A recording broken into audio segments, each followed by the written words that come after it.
Thanks for watching AI Weekly Update from Henry AI Labs. This weekly update will start off with Francois Chalet's latest on Abstraction and Reasoning in AI Systems, Modern Perspectives. This builds on last year's paper on the measure of intelligence, working in ideas like System 1 and System 2 abstraction, and how this leads to different kinds of generalization. Then we'll look at this paper, Neurosymbolic AI, the Third Wave. I really like how this paper surveys the landscape of neurosymbolic computing, and particularly we'll get into the neurosymbolic integration ideas, or how we can go from the abstractions, representations in deep neural networks trained with, say, geometric space loss functions into symbol representations.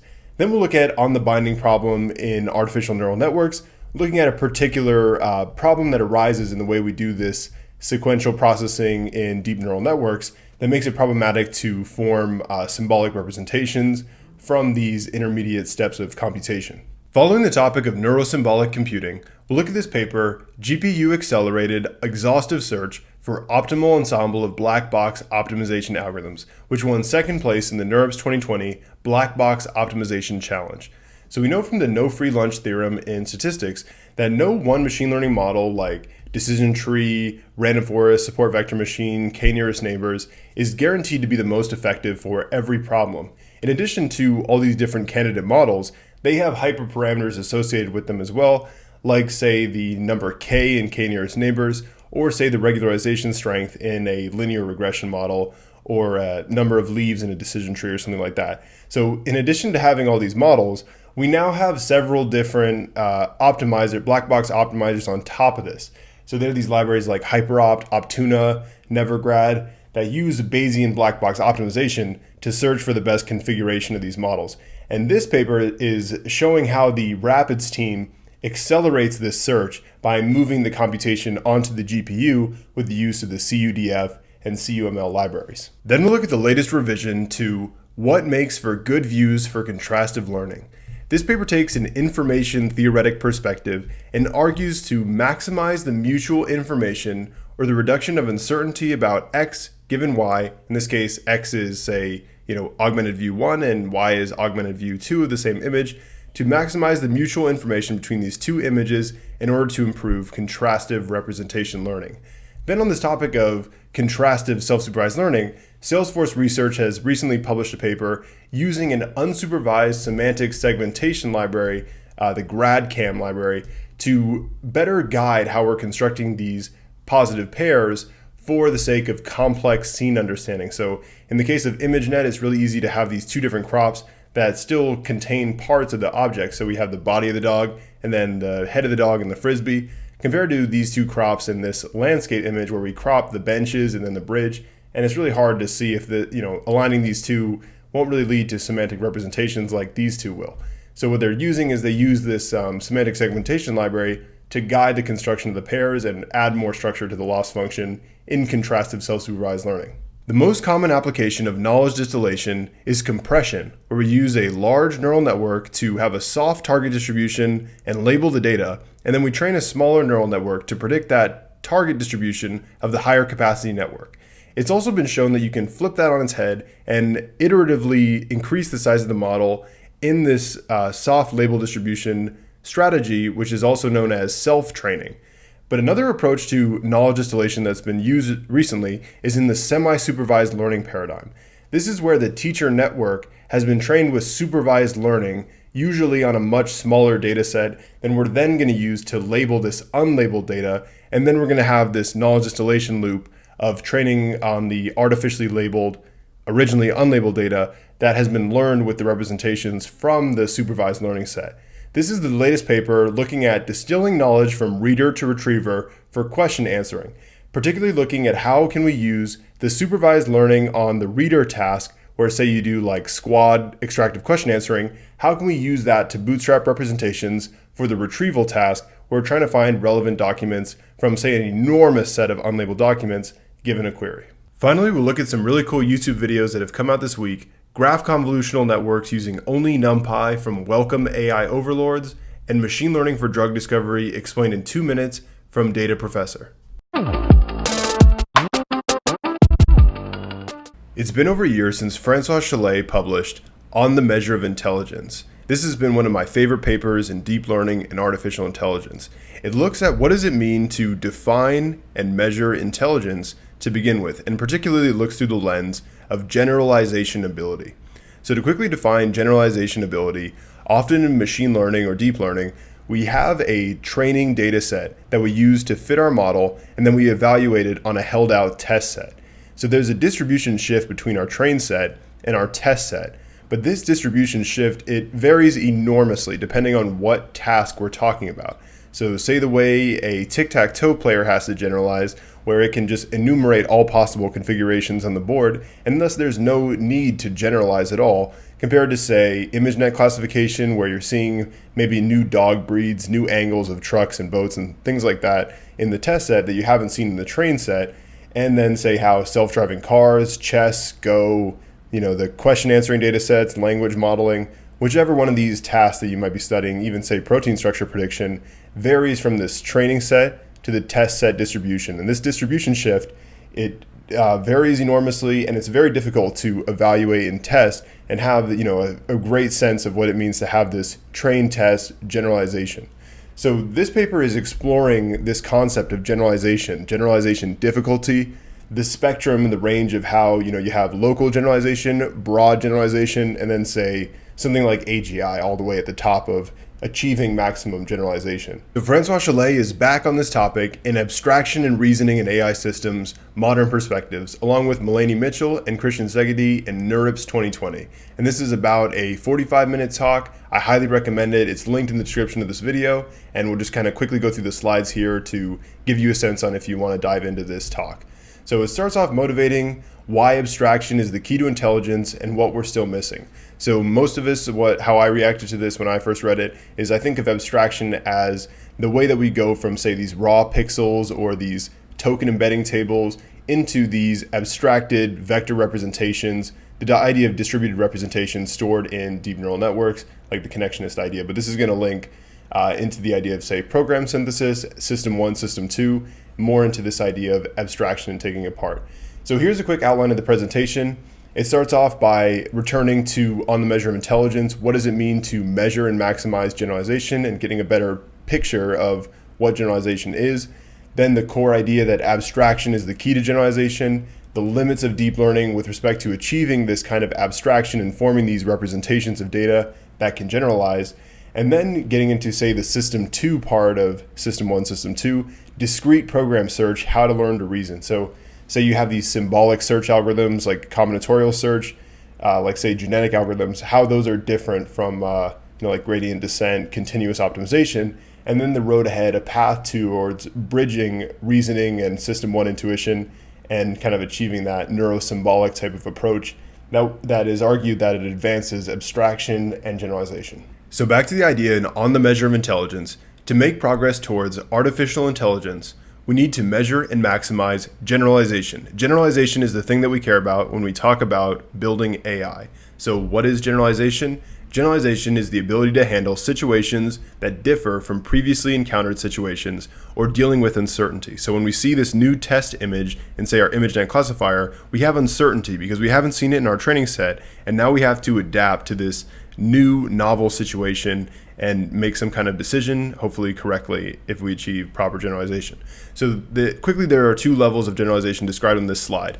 There's system-centric generalization, where the agent or the ImageNet classifier hasn't seen this test image before, but as the developers of the classifier, we can do things like data augmentation, where we rotate, translate, mess with the color histogram to give our classifier a sense of what kind of uncertainty is going to be out there in the wild. But when we have developer-aware generalization, I think this means that as the creators of the system, we're not even sure what kind of generalization is going to be out there. And I think that's more akin to self-driving cars, where we can't really think of every situation that might happen when our self-driving car is driving on the roads. So this is a great illustration of generalization. So this is our situation space, and say you have these data points, and then you learn to generalize around some local area of these generalization points. This is less generalization than this system, where it learns to infer this much larger region around what it's seen. So this is a quick little visualization of seeing some experience or some data and then interpolating around this region and getting a sense of this local area around the points that you've seen and how much of that you're able to do given, say, these 3 points. And then this is the spectrum of generalization going from tic-tac-toe matching words in a database where there is no need to generalize compared to, say, local generalization, which is maybe ImageNet, where you just need to generalize to rotations of the same images that you've seen and these kinds of things, compared to things where maybe we don't even know what kind of generalization test is going to be out there in the wild, and then say this grandiose idea of AGI that can just generalize to any kind of task. So after introducing the spectrum of generalization, he goes on to talk about the G factor, where say you have some shared cognitive ability that translates into broad abilities that then translate into task-specific skills. And one thing that he notes that I think is really interesting is that it's much easier to go from top to bottom than it is to go from bottom to top. It's actually impossible to go from bottom to top. So say as we maximize our Dota 2 playing ability, which is presented in the next slide, we can't, just by doing, say, 45,000 years of data, it's harder to go from Dota 2 skill up to, say, some broader ability of like strategy in a game. I don't know anything about Dota 2, but say there's it's like a tower defense or some kind of game like that. It's hard to go from this massive amount of priors and experience that have been traded off to achieve task-specific skill and then backtrack up to, say, it can play other games like maybe StarCraft is a similar game. So this plot shows that you have this trade-off between priors and experience and then generalization power. So the more priors and experience that you add, priors could be, say, that data augmentation example for your ImageNet classifier, and experience could mean either more rollouts in a reinforcement learning agent or more data in the, like the ImageNet classification example. So also interestingly, this kind of log scale about the trade-off, and I'm not sure exactly where that comes from, but so then he talks about the shortcut rule, that you get what you optimize for. If you just add more training data, well, guess what? You've achieved task-specific performance, but you can't generalize to any kind of task if that's the approach that you take to achieve generalization ability in a very narrow domain.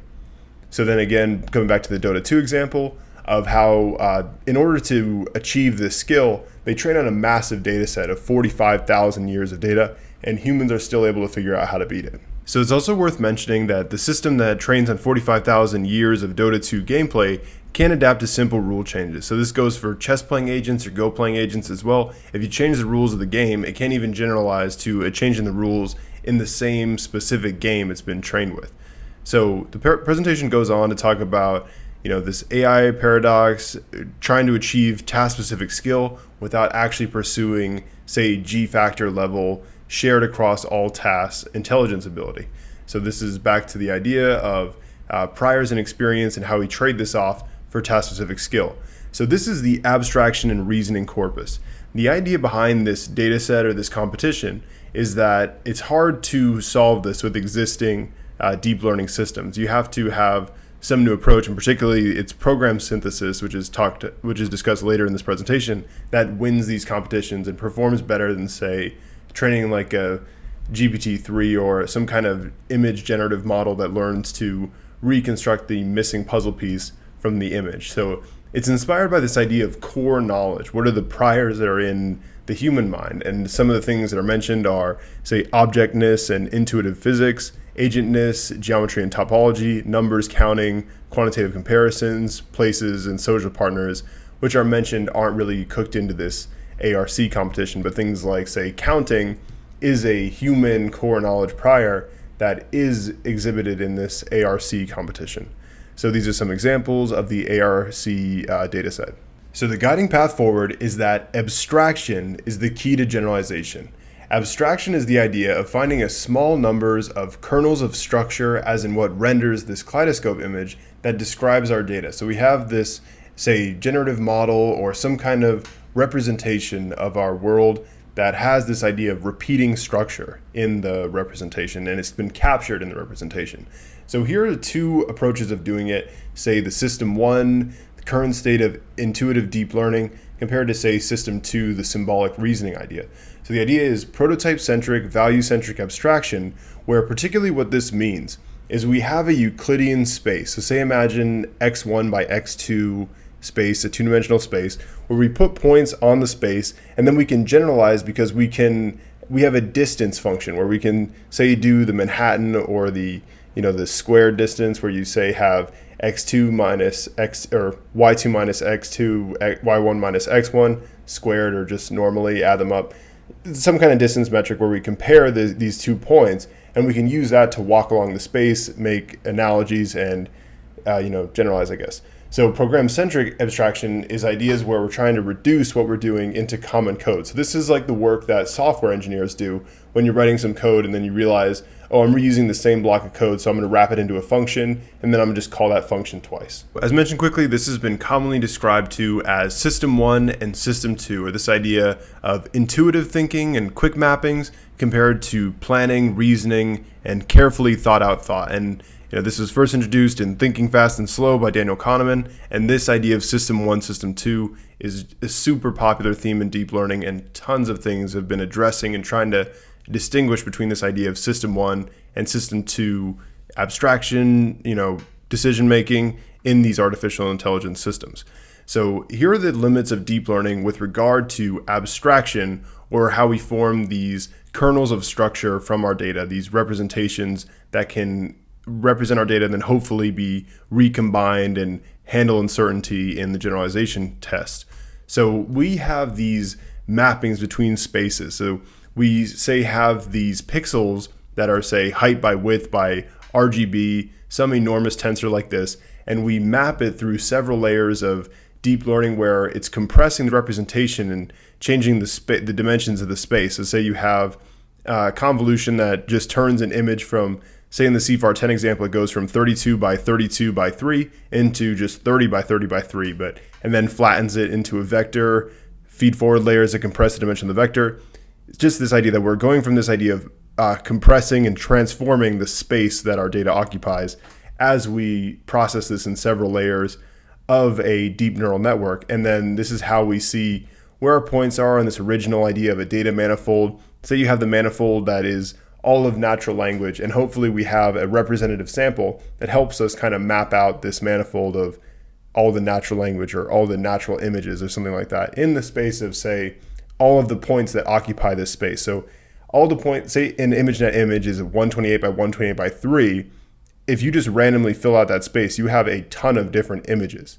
But then there's the natural images that might arise as a subset within this space, and it might look something like this, probably really sparsely occupied in a way that is still representative of the area of the cube, or this high dimensional tensor. So this is how our current deep learning systems, say, are working with the geometric spaces where we can easily compute these distances. And that's what makes interpolation and generalization work, is that we can interpolate along the space and thus reason about uncertain or new situations. So compare this with the second engine of abstraction, the topological program analogy. So, I haven't studied this too much, but this idea of subgraph isomorphisms, where we're looking for common structures in graphs such that we can encapsulate the structure and then refactor it into these compressed programs. So one really great thing he says is we have these, say, adversarial examples where you add this noise image to the panda image and suddenly it's a gibbon, and it's like, aha, look, deep learning doesn't work. And so the idea is that these Euclidean distances are not robust to perturbations in the, say, the geometric space, but structure is much more robust to these kinds of perturbations. So maybe like a high level idea of if the function is x plus y, it's more robust to whatever inputs you might put into the function, or maybe something like that. So this is the idea of interpolation in deep learning. We have this geometric space, so we can say this is like an autoencoder. We can walk along the space going from 0 to 5 to 1 and have this smooth interpolation that lets us generalize in these current deep learning models. We have this idea of a representative space of points, and we learn this function that separates the points. So these papers highlight some of the limitations of this idea of generalizing through interpolating between points in our learned distance space, or having these comparisons of these vectors that allow us to reason about a new instance based on its distance from what we've seen previously. So the high level idea is that with some problems, you would need a really dense sampling of the space in order to learn this kind of interpolation. So say, an ImageNet image is 128 by 128 by 3, and then each slot in that is some value between 0 to 255. So it there's a ton of data going on there, and you need a lot of points in order to make some kind of space out of that super high dimensional space. So these are some of the limits, say in the ARC competition, where you don't have a dense sampling of the manifold. So you need a lot of training data in order to form some kind of geometric space that allows you to do this kind of comparison and walk along it, as in the autoencoder MNIST example. So going back to deep learning is going to be able to do everything, and now bringing in this idea of discrete symbolic reasoning. So deep learning is going to be able to do perception and intuition, but not discrete reasoning. So now we're crossing over into the idea of discrete program search, how to learn to reason. So the way that we learn our deep learning models is through continuous numerical optimization in the form of gradient descent. And we have this differentiable function where we can say, like weight 832 contributed this tiny amount to our loss function, so we'll change it a tiny bit, and we do this numeric optimization to learn our representation, to learn to perform the task. This is different from discrete program search. So this example is showing a domain-specific language of the operations and, either or, and or, and the task is to combinatorially find the combination, the computation graph that will achieve some task as a function of these symbols. So one really awesome paper about this is AutoML0, where they use an evolutionary algorithm of like Python functions in order to search for a machine learning algorithm to learn to do gradient descent on this kind of toy example. It's kind of a really interesting example, and I'm not sure if that would really work on some serious problem, but it's definitely like a fun thing to look at. So the submissions that won this ARC competition, they use a genetic algorithm. So a genetic or an evolutionary algorithm is this idea where you sample from the domain-specific language, and then you have some selection criteria, you mutate it, maybe crossover, and repeat this loop to develop the program. So then the presentation bridges these two things. How can numerical continuous optimization like gradient descent improve black box optimization or discrete program searches like genetic algorithms by maybe having some kind of intuition about the mutations, the selection criteria, maybe something like that could happen. And then how can program synthesis impact and increase more modularity and hierarchy in the space of deep learning? So then an idea about how these representations might be formed. There might be a deep learning geometric space system one representation of the objects that somehow get discretized into symbols, and then there's some symbol manipulation, and then maybe there's some deep learning intuition that's guiding the formation of these symbolic discrete programs. So given this representation of how intuitive representations might interact with symbolic programs, here's another view of how this might look with respect to lifelong learning, multitask learning, and encountering some new tasks. So you see some new tasks, we have some combinations of geometric and discrete programs, some way of manipulating our geometric representations with the symbolic programs, and then providing feedback to, say, the meta learner at the top layer, which is an intuitive deep learning style geometric system that, again, generalizes through interpolation on this space, and then it combines these different kinds of programs to achieve artificial intelligence. So all in all, I thought this is a really great presentation. I highly recommend watching it. On the topic of neurosymbolic AI, or combining System 1 and System 2 thinking, another great paper came out this week titled Neurosymbolic AI, the Third Wave. And the third wave is describing the 20 years of neurosymbolic computing research that's been done and how it has these waves of interest. And recently we're seeing more and more interest in this area of neurosymbolic computing.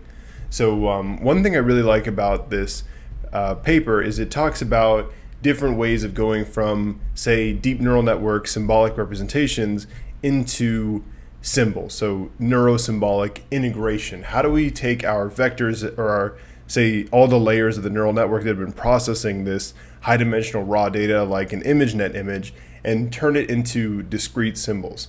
So they outline, say, 3 ways of doing this that could be promising.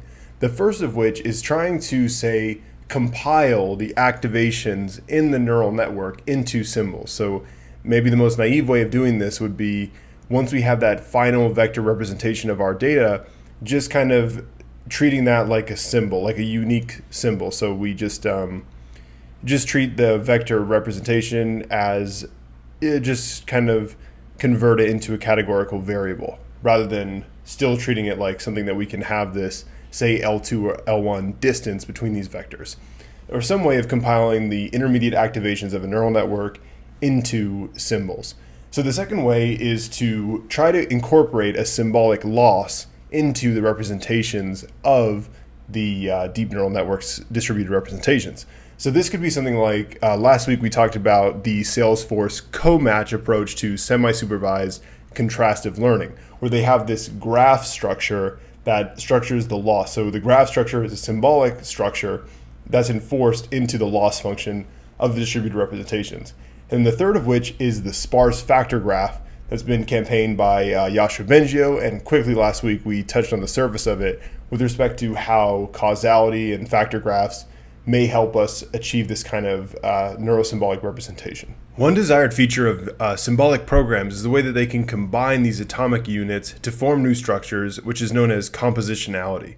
So we might think of our deep neural networks as doing compositionality with respect to having this sequential number of layers. So we have layer 1, layer 2, layer 3, and it's sequentially composing layer 2's features with some set of layer 1's features. But this paper is highlighting that deep neural networks have this binding problem that creates an issue with constructing symbols from these intermediate representations. And it's hard to just kind of exit the processing of the symbol when processing of the data in these sequential layers when a new kind of symbol concept has been formed. So hopefully that wasn't such a terrible description of this. It's broken into these different ways of segregation, representation, and then composition with respect to the same topic of neurosymbolic AI and how can we extract symbol representations from the same connectionist distributed representation style in deep learning. One application of these discrete programs or combinatorial search algorithms is for black box optimization, like what's used in AutoML. This is based around the free lunch theorem, where this says that no single machine learning model like decision tree, multi-layer perceptron, random forest, SVM, k-nearest neighbors, regression models, no single machine learning model is guaranteed to be the best performing for all of the different data sets. So what they do is they have these black box optimization algorithms where they search through all the different hyperparameter configurations of all of these different machine learning models. And so in addition to having a lot of models, they also have a lot of different black box optimizers. So they're listing, say, HyperOpt, Nevergrad, OpenTuner, all these different things that have come out to do this black box optimization. So particularly they're looking at Bayesian optimization compared to, say, random search, grid search, or genetic algorithms. Bayesian optimization has this distribution modeling of doing like an active learning modeling of understanding which point we want to sample from next in our discrete space to try to get a sense of it or have some kind of model of what our discrete hyperparameters of our search space are rendering with respect to the resulting model. So we have this Bayesian optimization. We have different implementations in these, say, HyperOpt, Optuna, Nevergrad, these different libraries. And what this paper is doing and competing in the NeurIPS 2020 Black Box Optimization Challenge, they're using an ensemble of black box optimizers. So they have an ensemble of the hyperparameter optimizers in addition to searching through the hyperparameters on the models themselves. And then this is developed by the NVIDIA Rapids team. So they've done these CUDF and CUML implementations to dramatically speed up model evaluation on the GPU. So they note in this paper that evaluating the model on the CPU is an enormous bottleneck for doing this kind of black box search. Contrastive self-supervised learning has emerged as one of the most popular techniques to learn representations from unlabeled data, as in learning, say, the perception, the representations of images or language or audio. So one question is, how do we form the views for contrastive learning? So what we do in contrastive learning is we have an image X and we form maybe two data augmentation views of that same image, X1 and X2, by applying different transformations to it. Or say in supervised contrastive learning, which is another paper title, we might form the two pairs by sampling two images from the same class label, like two dog images or two airplane images or something like that. So this paper is addressing this problem of what makes for good views for contrastive learning. Another paper, Self-Augment, is exploring the space of augmentation policies. So we have these augmentation policies like, say, auto-augment, rand-augment, population-based augmentation.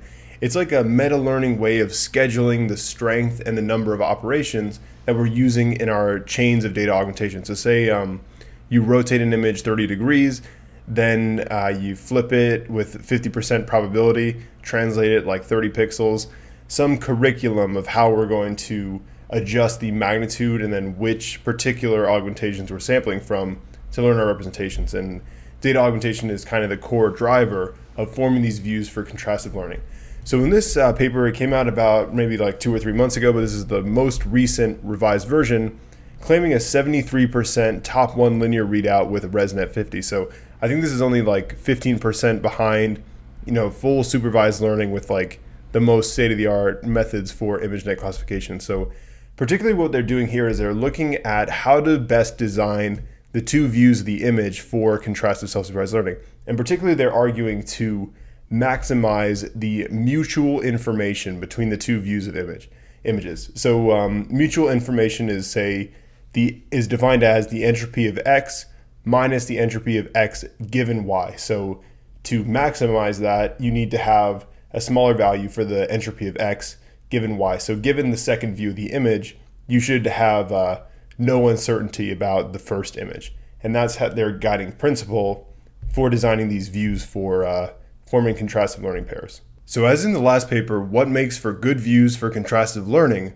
we're trying to find the best way to form these positive pair constructions for contrastive self-supervised learning. And this is where we're making the two different views of an image, or say some language or audio or protein, it could be whatever data type. We're trying to make two positive pairs, make the representations of the positive pairs similar, and maybe in some cases like SimClear or MoCo, make them dissimilar to negative pairs as well. Although the latest paper, SimSciM, shows that you maybe can do this with only positive pairs. You might not need to have negative samples as well. But anyways, the idea is how do we construct these positive views of the images? So this paper begins by saying that although contrastive learning works extremely well for ImageNet, it doesn't work well for these complex scene images. And this example makes it super obvious why this is. As you sample these different crops from the image, like these benches and then this bridge, how would you tell that these two are from the same image? And pushing these representations together is not going to really semantically mean anything to push these two together because of how different the crops of the image are. Compared to, say, object-centric images like in ImageNet, where you're more likely to randomly crop out parts of the same object, and then you're doing this semantic representation learning because you're pushing the body of the dog to be similar with the head and the frisbee and learning that kind of representation. So what they're doing in this paper that I think is really interesting is they're using the GradCam library to automatically construct the pairs for the query and the key in contrastive learning. So they have this unsupervised way of training this GradCam model such that it can do these saliency object maps, and then you can use that to guide how you're going to crop out the regions of the images and then push these two representations to be similar in the contrastive learning space and gain this supervision from this unsupervised semantic segmentation model.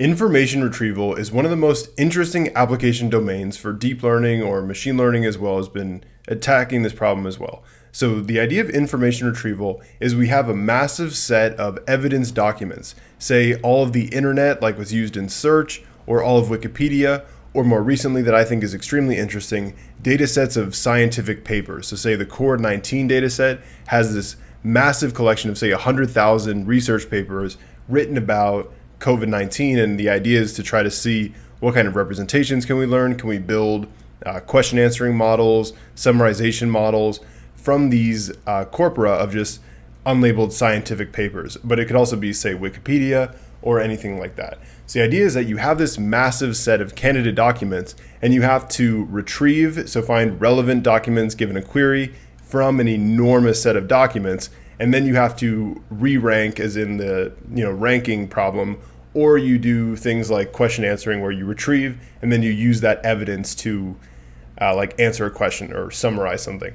So this paper is looking at this idea of how do we leverage this small data set that we have from reading. So say like the Stanford question answering benchmark or the Squad benchmark, we have this data set of these pairs of paragraphs and then a labeled span that answers the question. And I don't know how big the data set is. Maybe you have like 20,000 of those. but we have that supervision, so we can do supervised learning to learn a model with the, XY pairs and squad, compared to this retrieval problem where we're trying to retrieve the evidence. So say you're trying to find that paragraph from all of Wikipedia. Well, that's really hard to have any kind of supervised learning with respect to, building a good retrieval model. So the idea is, how can you leverage this supervised learning set in the reader to improve the retriever? And the answer that they propose here is knowledge distillation. And knowledge distillation is where you use this model trained with supervised learning to essentially label the unlabeled data by running inference on it, and then you match the predictions on the unlabeled data in this kind of self-training loop. But the idea here is a little more detailed than that. Rather, what you do is you try to match the attention scores on the evidence documents. And they use this fusion in decoder model, which I think is really interesting, because the first question I had is, well, how in the world do you attend to all of the evidence documents in, say, Wikipedia? And what they do is they have this sequence-to-sequence model that's capable of encoding an arbitrarily long set of candidate documents. So it's a really interesting direction of looking at how can we leverage the supervised learning data in the reader side of the information retrieval problem to improve the retriever. This week, Zach Joss from his YouTube channel, Welcome AI Overlords, presented a really awesome tutorial on graph convolutional networks using only Numpy. So in this code example, he shows you how to implement a graph convolution for this Zachary's Karate Club toy problem to get a sense of the graph classification task. So the Zachary's Karate Club is, they've had like a fight in the karate club, and you have to guess based on the friendship relations whose side they're going to take in the fight. So one thing I really liked about this tutorial, in addition to describing how you have in these graph convolutional networks, you have the feature matrix and then you multiply that by the sparse adjacency matrix. So you have this message passing in the neighborhood. But just the, the code is really nice. I like seeing this like PyTorch-like syntax and NumPy, and this, to me, this integration from NumPy to PyTorch is my favorite thing about PyTorch. So I highly recommend checking this out, and just a fun example to, maybe get your first example of graph convolutional networks and some toy problem of, processing data that's connected like this. Here's another really cool video that came out on YouTube this week from the Data Professor on YouTube, titled Machine Learning for Drug Discovery Explained in 2 Minutes.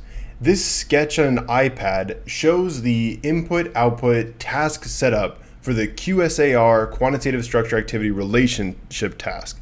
So what you have is you have these molecules that get represented in, say, the SMILES string language, some way of encoding this for input to a neural network, some kind of molecular descriptor. And then you have, say, properties of the molecules, like maybe like a biological property it has, or something like this that I know nothing about, but it's the way that they construct this task for the sake of machine learning or deep learning. So this is what you do. You have an encoding of the molecule, a data set of descriptions of this molecule, different tasks they perform. You use the model and you predict these values. So I really like this kind of quick presentation of this problem. So I wonder how many, you could do this probably for all of the glue benchmark tasks, different problems in the world, and trying to figure out just exactly what the input-output structure looks like for deep learning or machine learning.